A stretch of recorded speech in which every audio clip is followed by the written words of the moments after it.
Et je sais que j'aurai besoin de l'aide de Dieu dans cela, et il est le seul qui pourra vous convaincre que ce que je dis est vrai. Mais je vous dis que moi-même, et beaucoup d'autres personnes, dont certaines sont ici aujourd'hui, nous sommes une preuve vivante que la parole de Dieu contient la force de guérir votre âme et de vous changer complètement en une personne nouvelle.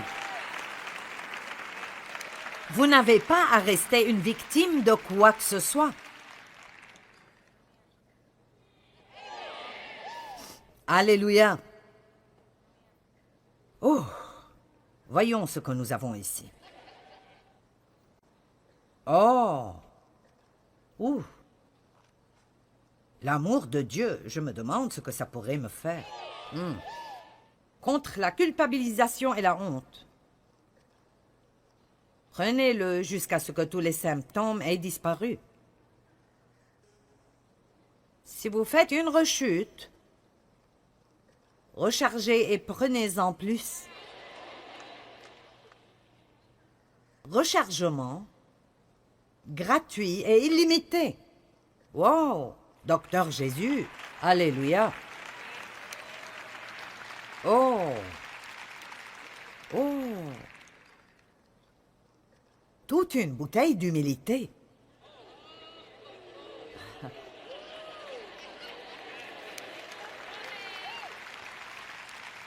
Prenez-en pour l'arrogance, l'orgueil et la prétention.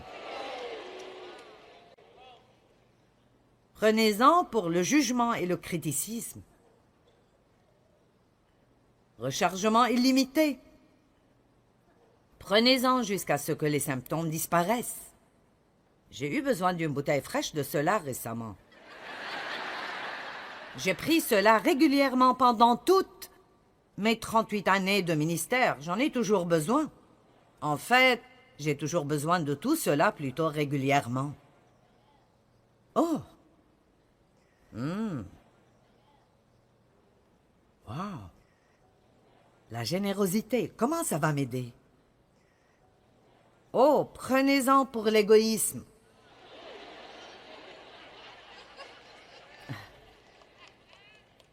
Wow!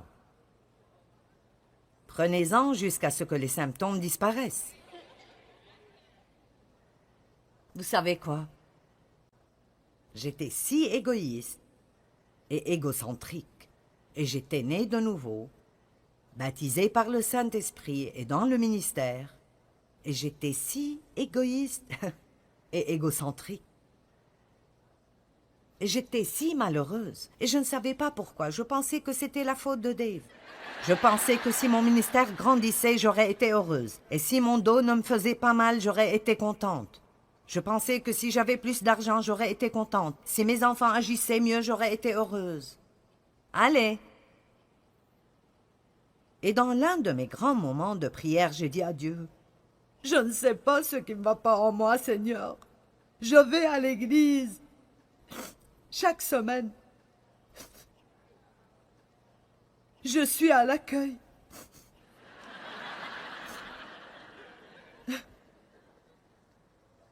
Je ne sais pas pourquoi je suis si malheureuse. Et je vous le dis, vous pouvez dire ce que vous voulez à propos de si Dieu nous parle ou ne nous parle pas, mais Dieu m'a dit,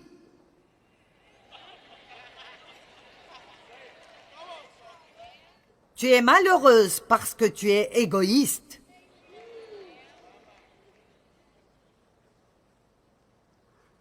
Alors j'ai commencé à étudier l'amour et à étudier et à étudier et à étudier et à étudier et je l'étudie toujours. Apprenez à être des personnes généreuses. Ne faites pas le moins que vous puissiez faire. Faites le plus que vous pouvez faire et faites-le exprès. Je vais fermer l'armoire pour 1 minute. Hébreux 4. Vous me suivez toujours? Est-ce que ça va au-delà de vos cerveaux pour arriver à votre esprit? Car la parole de Dieu est vivante et efficace. Vivante et pleine de puissance. Il n'y a qu'une seule chose qui sort la mort dans nous, et c'est la vie. Elle est active, opérante, revigorante et effective, plus tranchante que toute épée à double tranchant, et pénétrant jusqu'à la division de l'âme et de l'esprit, des jointures et de la moelle, des parties les plus profondes de notre nature. Elle expose, trie, analyse et juge les dispositions et les pensées du cœur. Laissez-moi vous demander, parfois quand vous allumez la télé, et je vous prêche tôt le matin, est-ce que vous ressentez que l'on opère sur vous? Vous traversez une sorte d'opération de l'âme? C'est ce que la parole fait en moi. Elle ne me fait pas toujours me sentir tellement bien. Laissez-moi vous dire, quand j'ai commencé à vraiment étudier la parole, c'était affreux, parce que tout ce que je lisais, j'en avais besoin. J'avais un problème avec la parole entière. Après chaque sermon que j'écoutais, je me sentais condamnée. Je ne connaissais pas la différence entre la conviction et la condamnation. Alors si j'écoutais un message à propos de « tu parles trop », et puis je faisais un plan charnel, c'est décidé. Demain, je ne dirai pas un mot.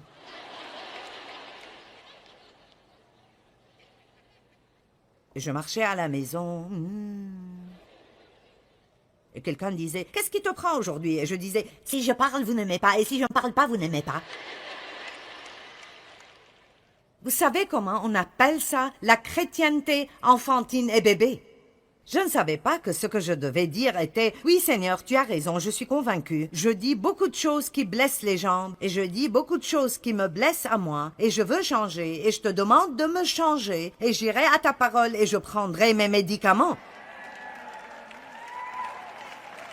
Allez, laissez-moi vous dire, vous pouvez prendre n'importe quel verset dans les Proverbes, à propos de la bouche, et vous commencerez une grande guérison dans vos vies. Vous devrez y retourner la semaine d'après pour prendre une autre dose, et vous devrez retourner la semaine d'après pour prendre une autre dose. Allez!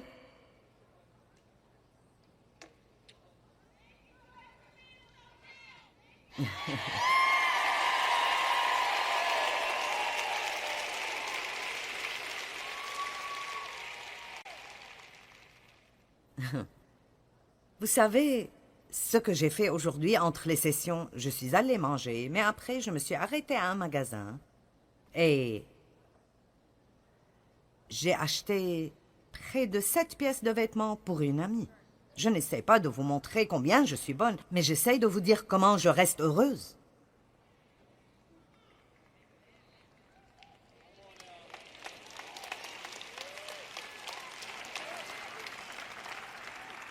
T'es-tu acheté quelque chose? Oui, je me suis acheté 2 ou 3 choses. Mais, je vous dis la vérité, j'ai découvert que la seule façon d'être heureuse est d'être agressivement généreuse.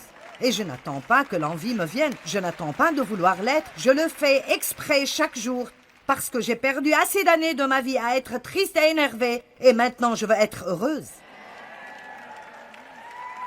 Alors chaque jour, je me réveille et je prends une grande cuillerée de générosité. Oh, où est-il passé? Oh. Oh, mon Dieu. Ah, le voici. J'ai pensé que je devrais aller pour en acheter plus. Est-ce que quelqu'un comprend ce que je dis? Je vous défie de, si vous savez, si vous êtes égoïste, de l'admettre. Combien sont égoïstes? Merci. Combien sont parfaits et n'ont besoin de rien de ce que je dis?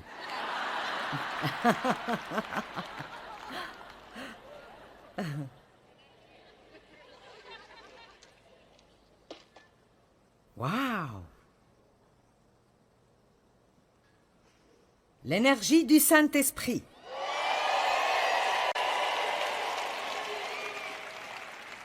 Prenez-en pour la paresse aussi souvent que vous en avez besoin.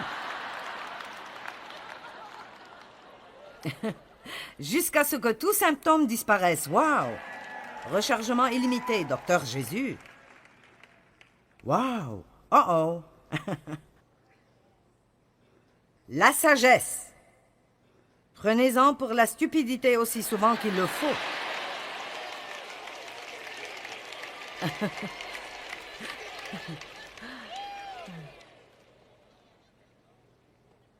Mon Dieu! Ouh! Comment pouvez-vous être chrétien et vous ennuyer?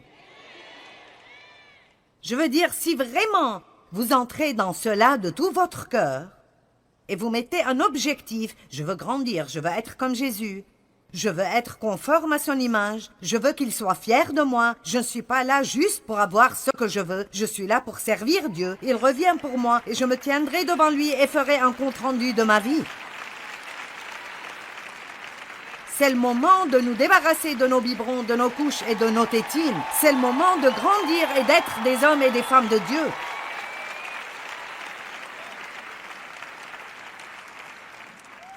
Au moins, si vous ne voulez pas prendre vos médicaments et voulez rester malade exprès, admettez-le et dites « J'ai tellement de problèmes parce que je ne veux juste pas changer. »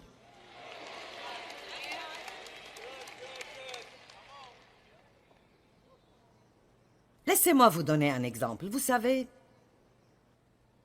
je me souviens qu'une fois, Dave et moi nous disputions et je me suis tellement énervée contre lui. Il m'a blessé et vous savez comment c'est. Vous allez dans toutes les chambres de la maison, sauf celle où il est. Vous ne parlez plus, vous murmurez seulement. Vous ne voulez pas cuisiner quelque chose qu'il aime, ou porter quelque chose qu'il aime, ou quoi que ce soit.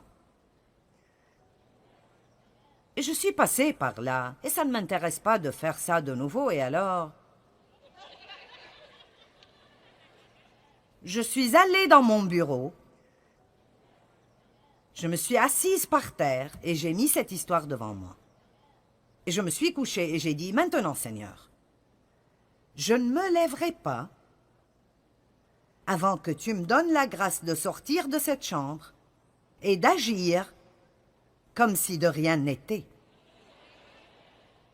Je refuse de partir avant que tu ne me donnes la grâce de lui pardonner. » Et je n'ai pas dû chercher beaucoup de versets, et je sais assez bien où ils sont tous.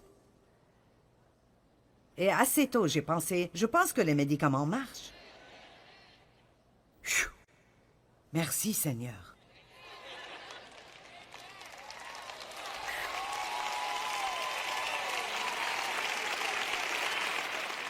Eh bien, chérie, que veux-tu regarder à la télé ce soir? Je t'amène quelque chose à boire?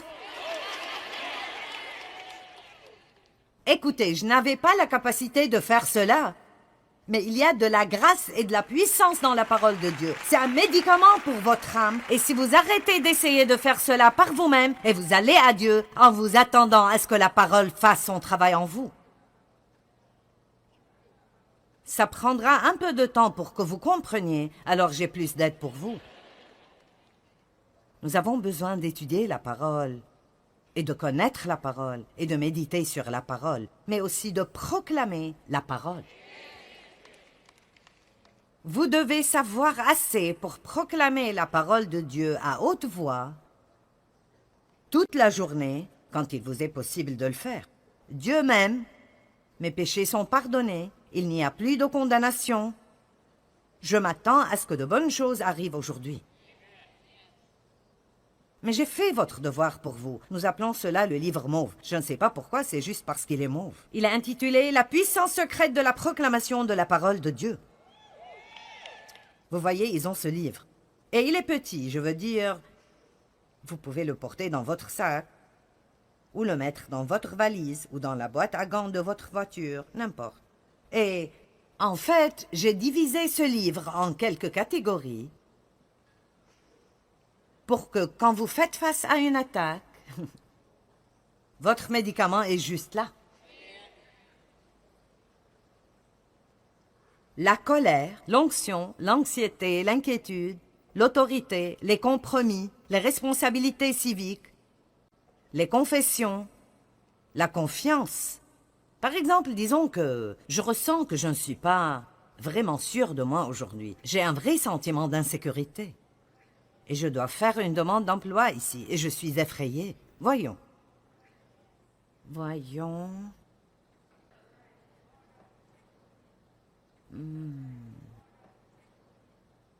La voici. J'ai mis cela à la première personne du singulier. Donc on y va. Je suis déterminée et rassurée. Je ne suis pas effrayée ni découragée, car le Seigneur mon Dieu est avec moi où que j'aille. Avec ton aide, ô Seigneur, je peux avancer contre une armée, et avec mon Dieu, je peux grimper un mur. J'ai confiance, je m'appuie, et je suis confiant en le Seigneur, et je ferai le bien. Ainsi habiterai-je dans sa terre, et je me nourrirai sûrement de sa fidélité. Mon cœur est fixé, ô Dieu, mon cœur est droit et confiant. Je chanterai et me réjouirai en le Seigneur. Et vous continuez juste à prendre ces médicaments, jusqu'à ce que soudainement...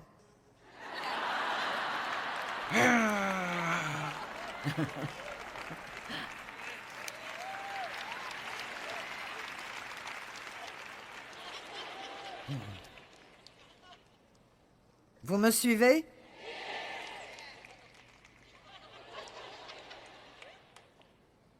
Vous vous réveillez le matin.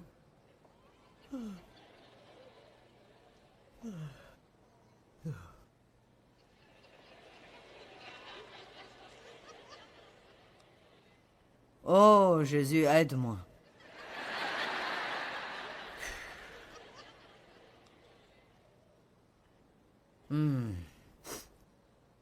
La paix. Oh! Prenez-en pour l'anxiété, l'inquiétude et l'irritabilité. Prenez-le jusqu'à ce que tous les symptômes disparaissent. Seigneur, aie pitié. Oh, je pense que c'est ce que je pense que c'est. Qu'est-ce qui vient dans les bouteilles bleues?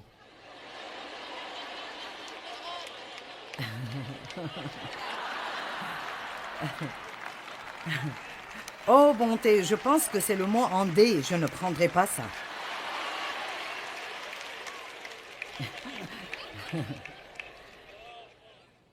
Je veux dire, allez, que faites-vous si vous vous levez le matin et vous sentez comme si un camion vous est passé dessus? Trouvez ce paquet de médicaments. Combien d'entre vous doivent prendre des médicaments chaque jour? D'accord. Combien d'entre vous en prenez? Ah, si vous les oubliez, êtes-vous jamais retourné pour les prendre? Si vous en êtes à court, vous allez en amener plus. Vous vous assurez d'arriver avant que la pharmacie ne soit fermée. Nous sommes vraiment radicaux quand nous avons quelque chose dont nous pensons que ça éliminera notre douleur. Eh bien, tout ce que je demande est que nous soyons même juste à moitié aussi radicaux concernant nos poisons de l'âme que nous le sommes à propos des choses qui nous rendent misérables dans la chair et que nous commencions à vraiment regarder la parole de Dieu comme le remède pour votre âme. Écoutez cela.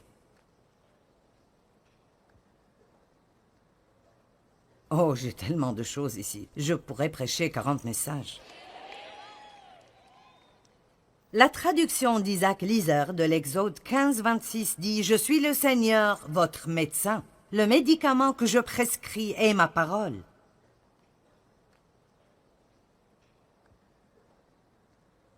Méditez sur la parole, proclamez la parole. Matthieu 7, 24.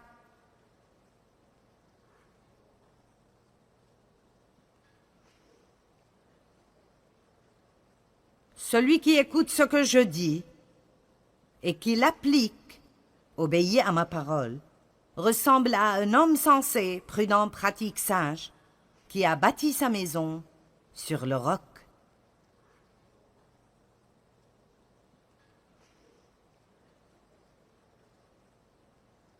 Regardons le verset 25. Il a plu à verse, les fleuves ont débordé, les vents ont soufflé contre cette maison. Elle ne s'est pas effondrée.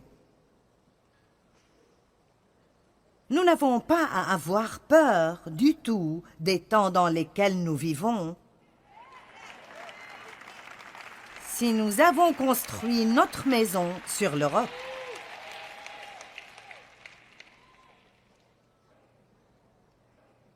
Elle ne s'est pas effondrée car elle est sur le roc. Mais celui qui écoute mes paroles sans faire ce que je dis ressemble à un homme assez fou pour construire sa maison sur le sable. Il a plu à verse, Les fleuves ont débordé, les vents ont soufflé avec violence contre cette maison. Elle s'est effondrée et sa ruine a été complète. Les 3 petits cochons. Il était une fois 3 petits cochons.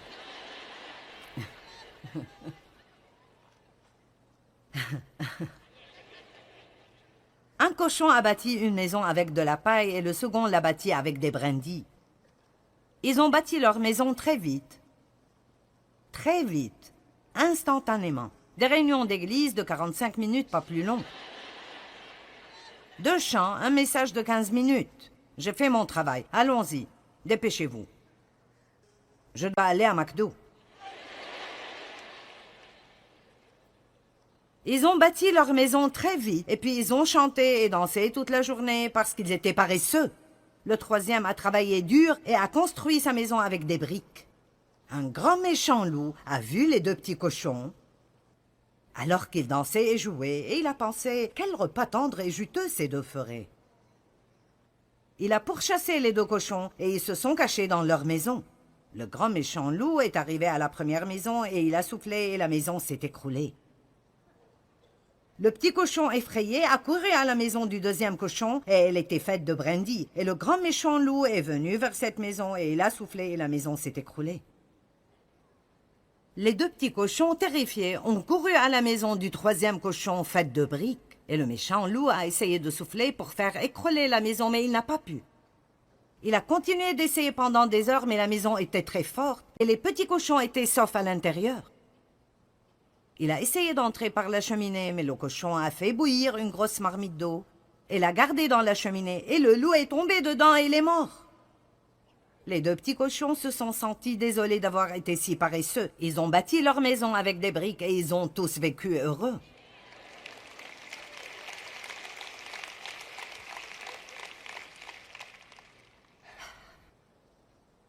Apocalypse 19.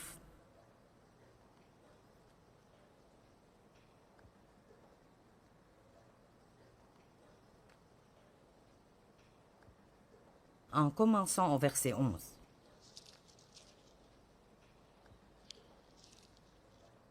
J'ai lu ceci ce matin et j'ai voulu me mettre debout dans ma chambre d'hôtel et crier à haute voix. Là-dessus, je vis le ciel ouvert. Et voici, il y avait un cheval blanc. Son cavalier s'appelle Fidèle, digne de confiance, loyal, incorruptible, droit et véritable. Il juge avec équité, il combat pour la justice, la sainteté, la vertu et la droiture. Ses yeux flamboient comme une flamme ardente. Sur sa tête étaient plusieurs couronnes et diadèmes. Il avait un titre, un nom, écrit que personne d'autre ne connaît et ne comprend. Et il était revêtu d'un vêtement teint de sang. Le titre par lequel il est appelé est la parole de Dieu. La parole de Dieu. La parole de Dieu. Et le titre par lequel il est appelé est la parole du Dieu vivant. Et Christ, la parole de Dieu, est devenu chair et a habité parmi nous. Et le Saint-Esprit a oint des hommes pour écrire ce que l'on appelle la Bible, et personne n'a jamais pu s'en débarrasser ou la détruire. Ils l'ont gardée cachée pendant longtemps. On appelle cela l'âge des ténèbres. C'est normal que cela s'appelle l'âge des ténèbres, parce qu'ils avaient caché la lumière du monde. Mais comme Dieu le fait toujours, il s'est libéré. Et laissez-moi vous le dire, Dieu se libérera de nouveau dans notre société, parce que personne ne se débarrassera de Dieu. Vous ne pouvez pas vraiment exclure Dieu des écoles. Vous ne pouvez pas le faire sortir de quoi que ce soit, parce qu'il possède tout et il est tout. Et moi, au moins, j'ai pris ma décision. J'aimerai la parole, je vivrai par la parole. Je mangerai la parole, je méditerai sur la parole, j'étudierai la parole, je proclamerai la parole, parce qu'elle est le remède dont j'ai besoin pour tous les poisons dans mon âme. Et c'est ce que vous devez faire aussi pour le poison dans votre âme. Allez, prenons un engagement d'aimer la parole comme jamais nous ne l'avons fait.